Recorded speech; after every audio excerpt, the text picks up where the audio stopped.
अभी आप लोग कथा सुन रहे थे चंद्रवंश की। ये चंद्रवंश कहां से प्रारंभ हुआ?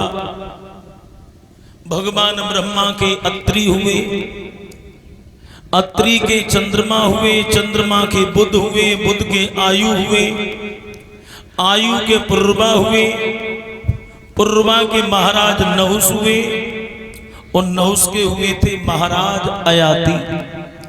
जिन अयाति की अभी आप लोग कथा सुन रहे थे। अब यहां पर सवाल ये उठता है कि जो महाराज अयाति थे ये क्षत्रिय थे। यदुवंश में इनका जन्म हुआ था, लेकिन ब्राह्मण की बेटी देवयानी का विवाह इनके साथ क्यों हुआ?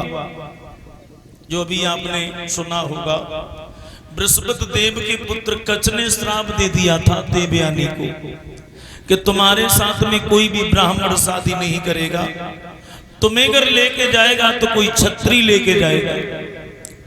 भाइयों यही कारण था, इसलिए देवयानी का विवाह महाराज अयाति के साथ में हुआ। अयाति ने मना भी किया था, शुक्राचार्य ब्राह्मण से कहा था आप ब्राह्मण हैं और हम क्षत्रिय हैं, तुम्हारी बेटी की शादी मेरे साथ कैसे हो सकती है? तो शुक्राचार्य पंडित जी ने कहा हम कोई बढ़िया सब मुहूर्त देख रहे हैं। तो शुक्राचार्य पंडित जी ने मुहूर्त निकाला था दिन के ठीक 12 बजे का। दिन के ठीक 12 बजे देवयानी का विवाह अगर तुम्हारे साथ करवा दिया जाए, इसमें कोई पाप नहीं है, कोई दोष नहीं है। इसलिए ग्रामीण समाज में कह देते हैं कि अहीर को दिन के ठीक 12 बजे बुद्धि आती है।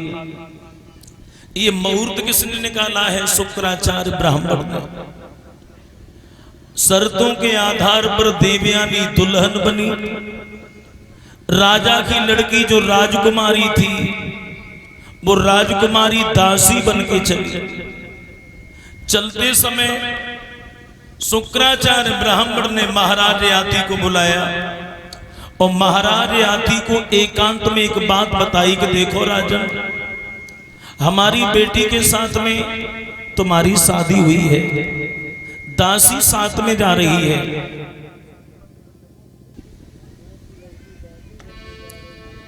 लेकिन दासी की तरफ कभी गलत नजर उठा के मन देखना।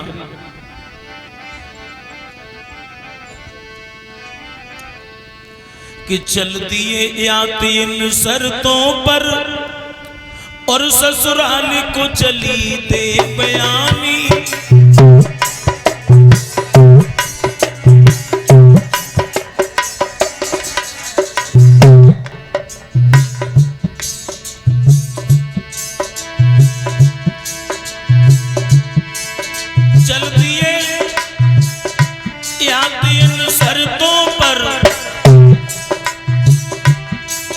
ससुराल को चली देवयानी। देवयानी बनी राजरानी, शर्मिष्ठा बनी नौकरानी।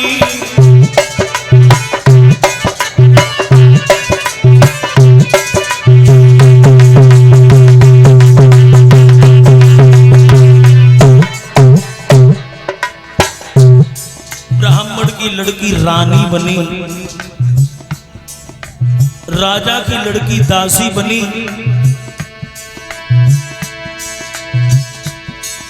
विदा के समय शुक्र ने कहा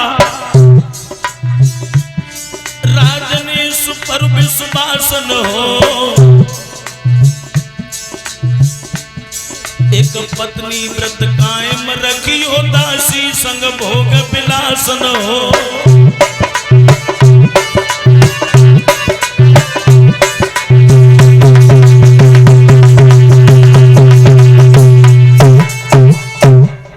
शुक्राचार्य ब्राह्मण ने महाराज अयाति को समझाया कि दासी की तरफ कभी भी गलत नजर उठा के मन देखना।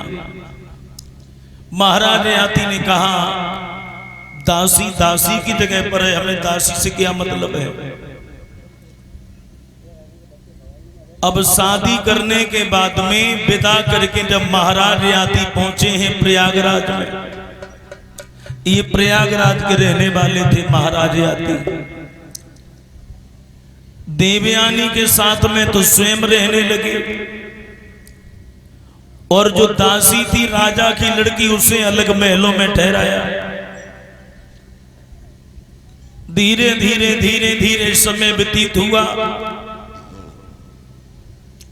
महाराज ययाति दासी से कोई मतलब नहीं रखते हैं, देवयानी के पास रहते हैं।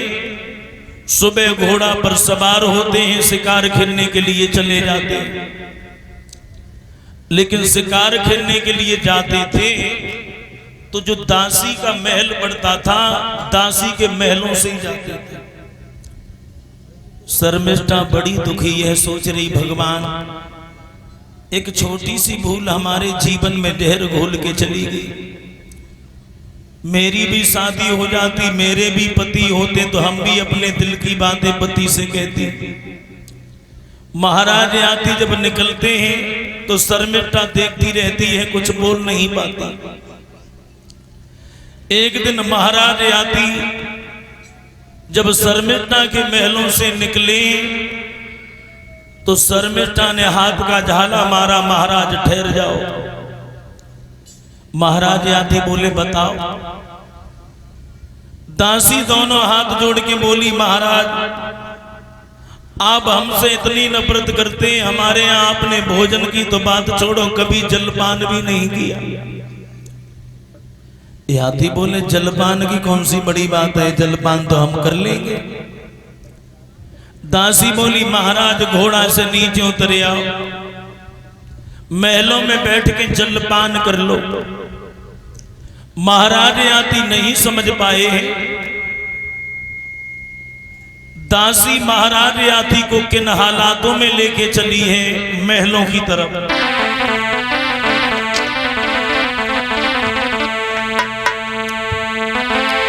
कि आबत देखे पिया उसी बहुजिया मगन दिल भारी, ओ गए हाथ बलम को ले गई घर में शर्मिष्ठा प्यारी।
दासी महाराज ययाति को महलों में लेके गई, सुंदर आसन पर बिठा लिया और दासी ने केवल एक प्रश्न किया, महाराज मेरा एक प्रश्न है। उस प्रश्न का आप उत्तर देते जाओ, उसके बाद शिकार खेलने चले जाना। कौन सा प्रश्न है तुम्हारा? तो दासी बोली, महाराज केवल एक प्रश्न है, विवाह शादी में जो दहेज में सामान मिलता है, उस दहेज पर अधिकार किसका होता है? महाराज आदि बोले, ये भी कोई प्रश्न पूछने वाला है? विवाह शादी में जो दहेज में सामान मिलता है, उस पर अधिकार दूल्हे का होता है, और किसका होता है? दासी बोली, महाराज दहेज में तो मैं भी आई हूं, मेरे ऊपर तुम्हारा कोई अधिकार नहीं है। फंस गई चक्कर में। और याद रखना प्यारे बंधुओं, अपनी बात में से निकल जाए इंसान, उसकी सबसे बड़ी जीत हुआ करती है।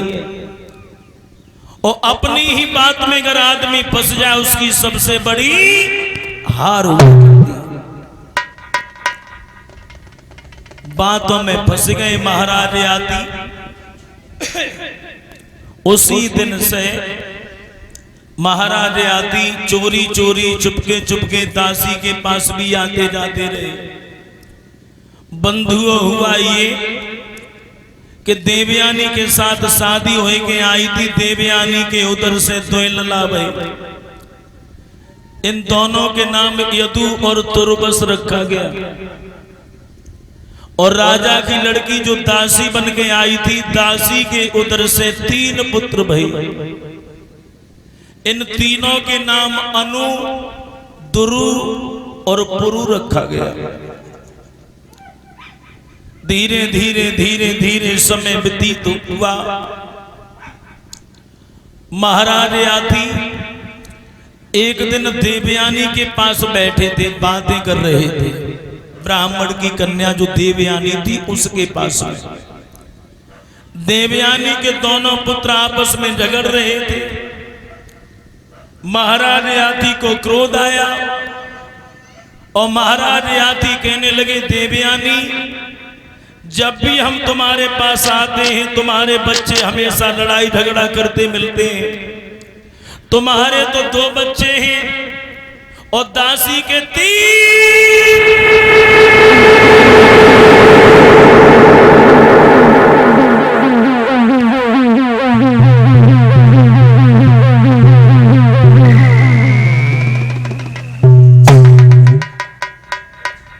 धोखे से 3 शब्द निकल गया। और जैसे ही ये शब्द निकला, वैसे ही देवयानी समझ गई, महाराज तुम भूल गए हमारे पिता के वचनों को। चलते चलते भी हमारे पिता ने तुमसे कहा था कि दासी की तरफ कभी गलत नजर उठा के मत देखना। लेकिन बारे अहीर देवता, मुझे नहीं मालूम था कि रो करके कहे भी कहे मेरी फूट गई तकदीर।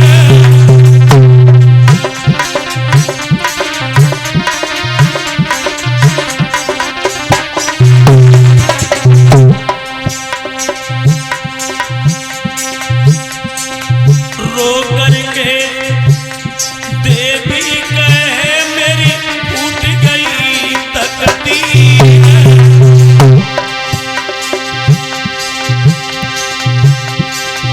आज समझ में आई है धोखेबाज अहीर।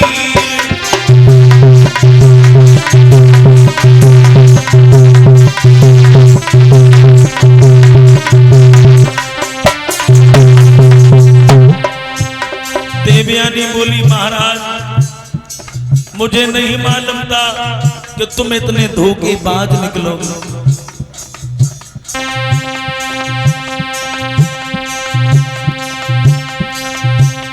गए भूल पिता की बात करी, संगघात नाए रह पाऊंगी।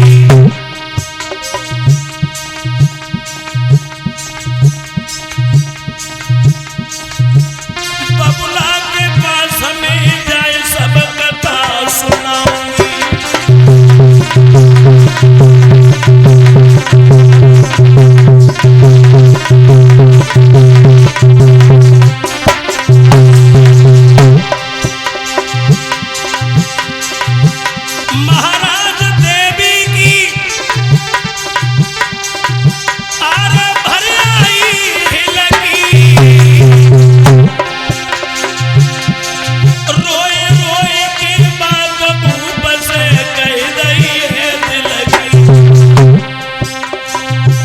तुम्हारे साथ में अब नहीं रहूंगी।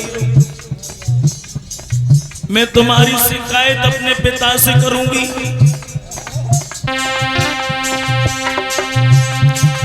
बेटा ने दो बगल दबाए, पिता के पास में जा रही है। लौआ ने दो बगल दबाए, पिता के पास में जा रही है।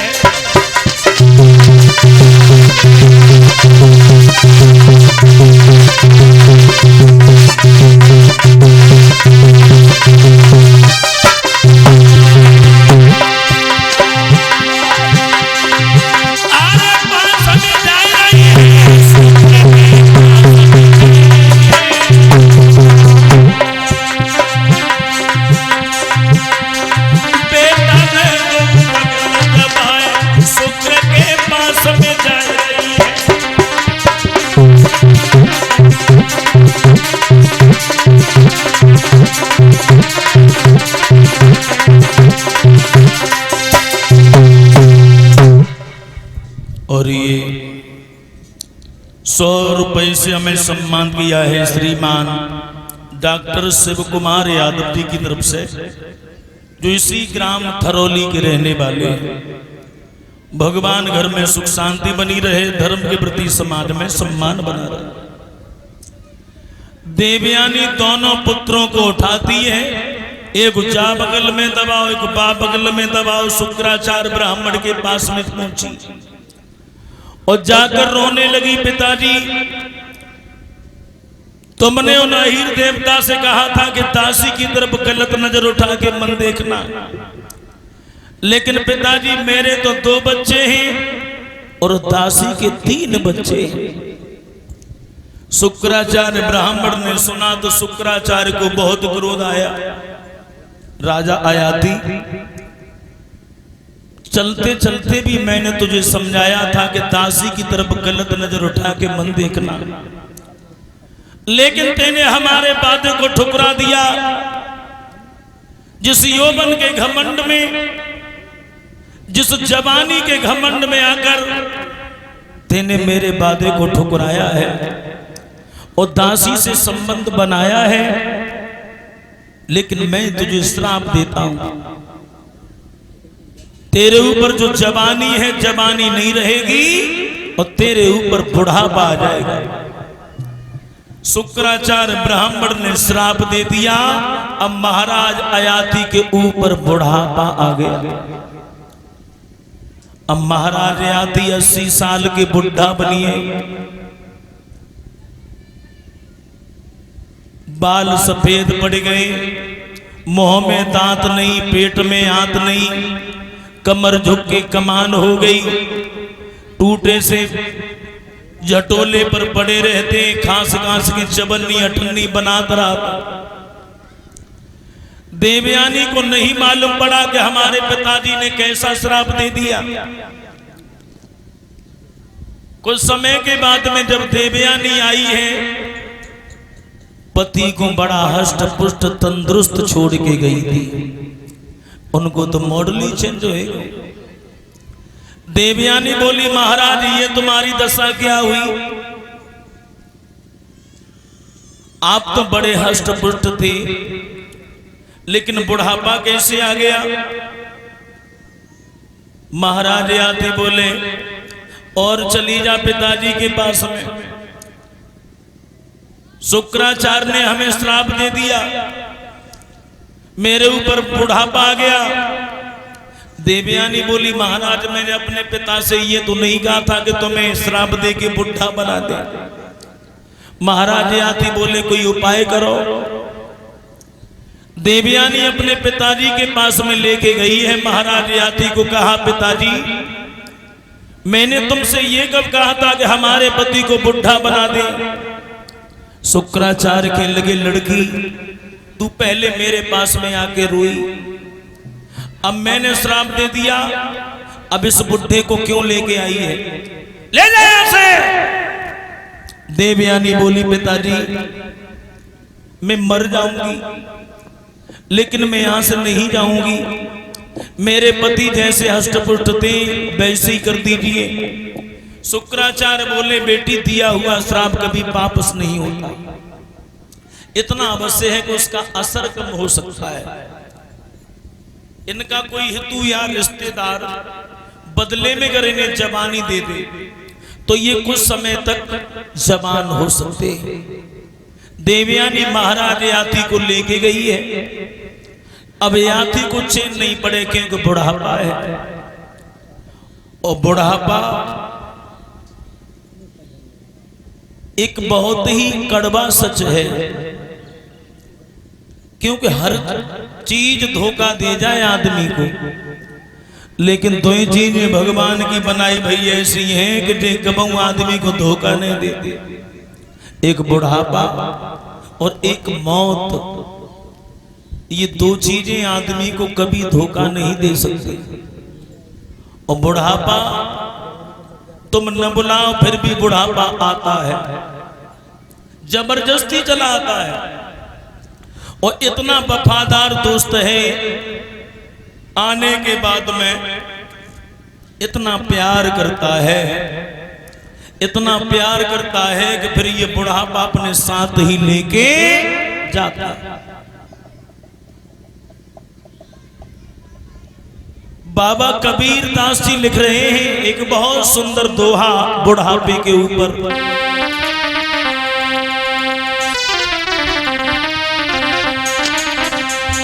कि कच्चे पे नीको लगे गद्दर पे मिठिया,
बाबा कबीर दासी लिख रहे हैं कच्चे पे नीको लगे गद्दर पे मिठाया, और कबीरा वो फल कौन सो पकवे पे करवा। वैसे सभी फल तो पकने पर मीठे लगते हैं, कोई फल कच्चा होता है तो हमें इंतजार करते हैं कि ये फल जब पक जाएगा तब हम इसे खाएंगे, मीठा लगेगा। लेकिन प्यारे बंधुओं, ये बुढ़ापा एक ऐसा फल है कि ये पकने पर कड़वा लगता है। ये बुढ़ापा कच्चे पे नीको लगे, छोटो सो बालक होए ना, 6 महीने का, 1 साल का, 2 साल का, तो बड़ा अच्छा लगता है। कच्चे पे नीको लगे, घुंघराले बाल, कोमल त्वचा, तोतली भाषा, एक दूसरे का बच्चा उठा लेते हैं खेलने के लिए। कच्चे पे नीको लगे गद्दर पे मिठिया है, और जो अट्ठम पट्ठा जवानी आई पे तो सिवन्नु को मीठे लगे। जवानी में सबको मीठे लगने लगे, और मीठे क्यों लगने लगे? गधा की तरह से लगे रहे ना, चट्टा पे से भट्टा पे, भट्टा पे से चट्टा पे, चट्टा पे से भट्टा पे कमाई करते रहे, तो जवानी में सबको प्रिय लगने लगे। और वैसे भी भाइयों बताया है कि जगत में मतलब का व्यवहार, जगत में मतलब का व्यवहार, मतलब बिन कोई बात न पूछे देखा खूब विचार, जगत में मतलब का व्यवहार। पुत्र कमाई कर धन लावे माता करती प्यार, और पिता कहे जो पूत सपूता अकल बंद होशियार, जगत में मतलब का व्यवहार। नारी वस्त्र और आभूषण मांगे बारंबार, नारी वस्त्र और आभूषण मांगे बारंबार, और जो बा को लायक न देवो तो मुखड़ा लेत बिगाड़, जगत में मतलब का व्यवहार। केवल मतलब बताया कि मतलब के बिना कोई न किसी का है प्यार।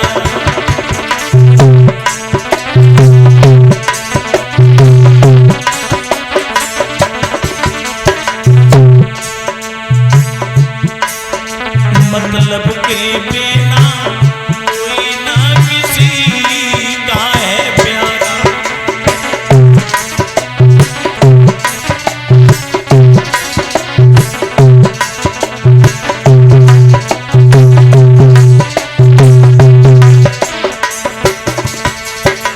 बताया मतलब के बिना कोई किसी का प्यारा नहीं है।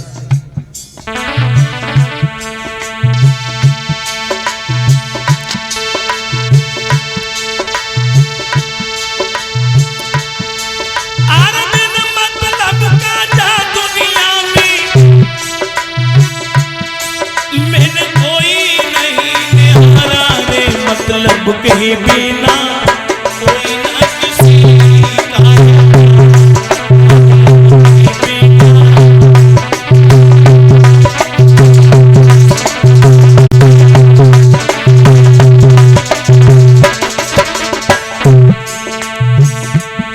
बताया। अरे जब तक बैल चले गोलू में तब तक डाले चारा। वैसे अब तो खैर बैल से खेती नहीं होती है, लेकिन बैल जब तक काम करता है, जब तक उसके शरीर में दम रहती है, चारों डाले आए, चारों अगर न खाए तो हमें दरिया मिले आए, पानी दिखाता है। अरे जब तक बैल चले गोलू में और तब तक डाले चारा।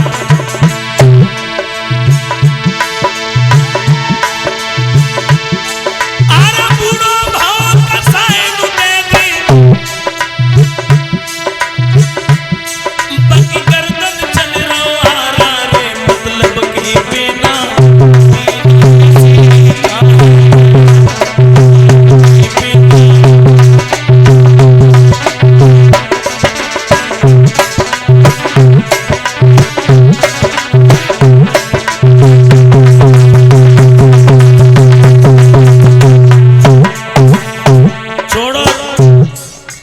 तो घर बैल की रही, लेकिन अपने घर की बात देख के चलो। अरे बहू सासु से कहे डुकरिया, देती जवाब करारा। बहू की अगर सबसे ज्यादा दुश्मन है तो सासु है, सासु। पड़ोस ने बूढ़ी अम्मा मिल जाए तो हार पाए न बगैर पड़े। पड़ोस ने अगर पूछ ले और सासु कैसे राखते हैं तो बहू कहेगी वह बिलैया की बात मत करो। अरे बहू सासु से कहे डुकरिया, देती जवाब करा। और पानी बच्चा नहीं खिलाती, मेरा खून चूसने आ रहा रे। मतलब के बिना कोई न किसी का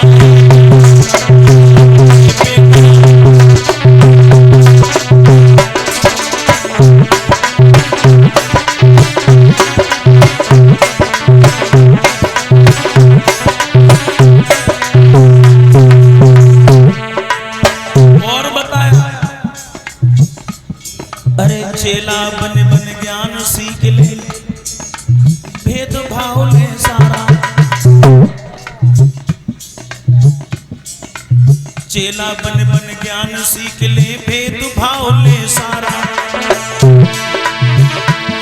और जब दक्षिणा को नंबर आवे तब उलटा करे सारा रे, मतलब के बिना कोई ना किसी का मतलब के बिना।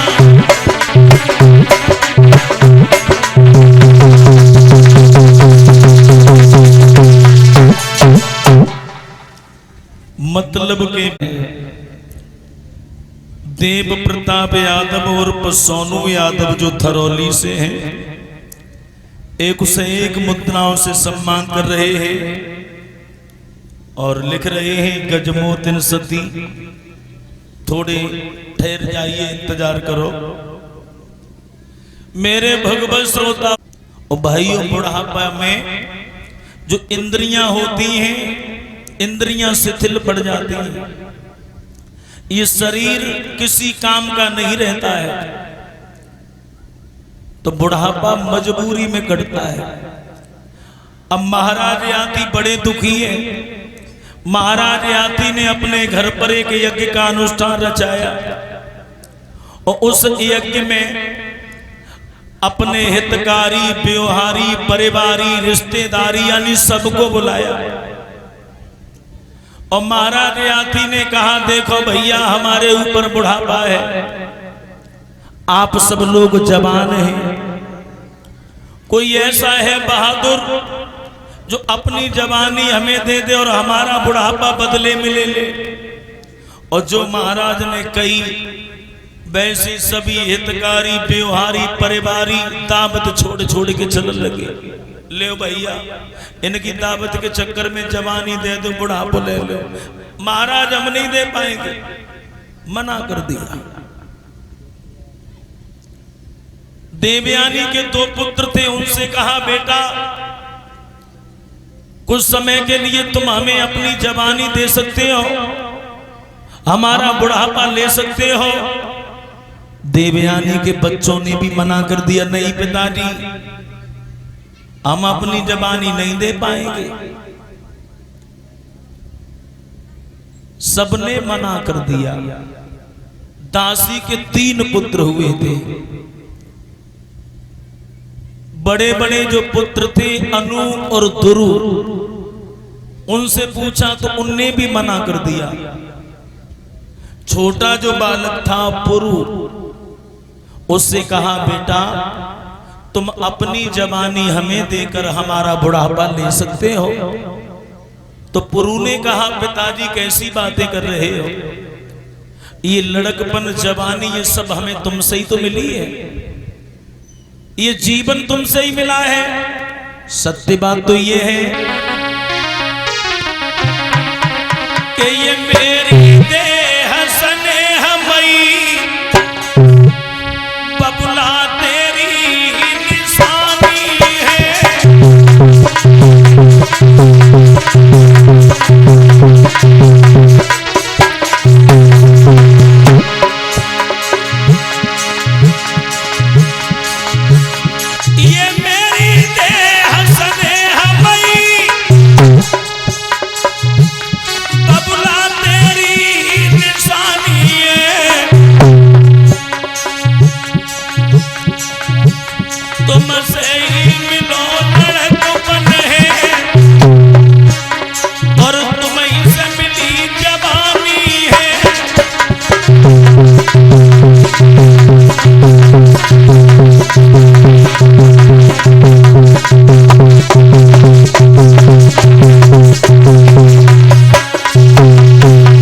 छोटे बालक पुरु ने कहा, पिताजी तुमसे ही लड़कपन मिला है, तुमसे ही जवानी मिली है, और हम अपनी जवानी तुम्हें दे रहे हैं, तुम्हारा बुढ़ापा हम ले रहे हैं। महाराज याती को दासी पुत्र ने जवानी दी है, बुढ़ापा लिया है। प्रमाण तो ऐसा मिला है कि 100 साल तक महाराज याती भोग सुखों में लिप्त रहे। उसके बाद में परमात्मा की याद आई, सोचने लगे अगर सच्चा सुख है तो परमात्मा के चिंतन में है, दूसरी जगह कहीं है नहीं। महाराज याति को वैराग्य हो गया। महाराज याति ने अपने पुत्र की जवानी वापस की, बुढ़ापा लिया और उसी बालक को प्रयागराज का राजा बनाया, पुरु को। और पुरु को जब प्रयागराज का राजा बनाया तो देवयानी का जो छोटा बालक तुर्बस था उसने विरोध कर दिया, पिताजी ये क्या कर रहे हो? दासी पुत्र को तुम राजा बना रहे हो, राजा बनने के लायक तो हमारा बड़ा भाई यदु है, इसे राजा बनाइए। महाराज याति नहीं माने, और जब महाराज याति नहीं माने हैं तो दासी का छोटा बालक कहने लगा, अगर तुम उल्टे काम कर रहे हो तो आज से हम भी ठीक उल्टे काम करेंगे। आज से तुम अगर ईश्वर को मानोगे तो मैं अल्लाह को मानूंगा, तुम अगर वेद की मानोगे तो मैं कुरान की मानूंगा, तुम मंदिर में जाओगे तो मैं मस्जिद में जाऊंगा, तुम मंदिर बनवाओगे मैं मस्जिद बनवाऊंगा। और उसी तुर्बुस ने तुर्किस्तान बसा दिया जिससे मुसलमानों की उत्पत्ति हुई। अब पुरु को राजा बना के महाराज याति तो वन में भजन करने चले गए, लेकिन देवयानी का जो बड़ा लड़का यदु था उसने तानाशाही से पुरु को गद्दी से नीचे हटा दिया और प्रयागराज का राजा बन गया। कौन? यदु। अब यदु महाराज राजा बन गए। शर्मिष्ठा का जो पिता था वृषपर्वा दैत्य दानव, उसे मालूम पड़ा है कि यदु ने हमारे देवते को तो गद्दी से हटा दिया और प्रयागराज का राजा बन गया। तो उसी वृषपर्वा ने अजगर का रूप धारण कर लिया, यदु महाराज को डसने के लिए चला। जहां जंगल में यदु महाराज शिकार खेलने के लिए जाया करते थे, वहीं अजगर बन के छुप गया। यदु घोड़ा पर सवार हुए हैं, शिकार खेलने के लिए चले। देवर्षि नारद कहने लगे, कहां जा रहे हो यदु? जंगल में शिकार खेलने। पीछे लौट जाओ, तुम्हें डसने के लिए वृषपर्वा ने अजगर का रूप बना लिया है। यदु कहने लगे, हम पीछे नहीं लौटेंगे, हम क्षत्रिय हैं और क्षत्रिय का काम होता है क्षत्रिय आगे बढ़ता है, क्षत्रिय कभी पीछे नहीं बढ़ता। यदु महाराज गए जंगल में, लेकिन अजगर बना हुआ जो वृषपर्वा दैत्य था उसने यदु महाराज को निगल लिया। यदु को जब निगल लिया, यदु महाराज ने कटारी निकालकर अजगर का पेट फाड़ दिया और वृषपर्वा दानव का वध कर दिया। और वहीं से भाइयों एक कहावत चली, वहीं से एक कहावत चली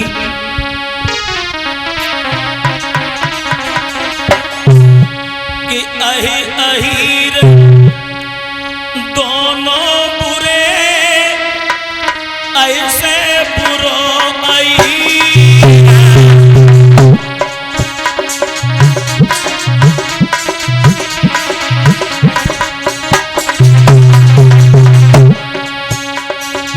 अहि कहते हैं सर्प को। तो सर्प तो बुरा होता ही है, वैसे अहीर बहुत ही भूली जाती है, लेकिन अपने पे आ जाए इससे बुरी कोई जाती नहीं। निशाने पर लगे जाकर उसी को तीर कहते हैं, और आन पे जान को दे दे उसे अहीर कहते हैं।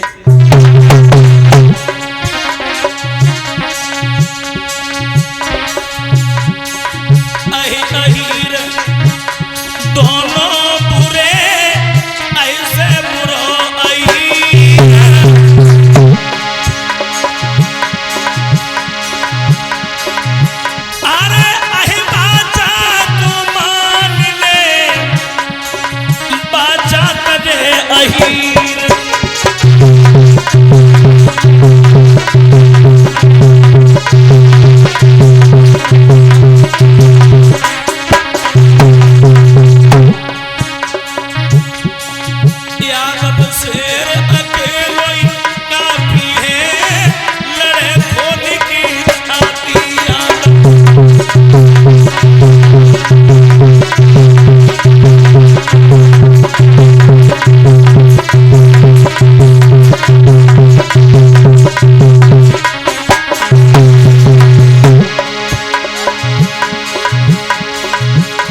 से ये कहावत चली।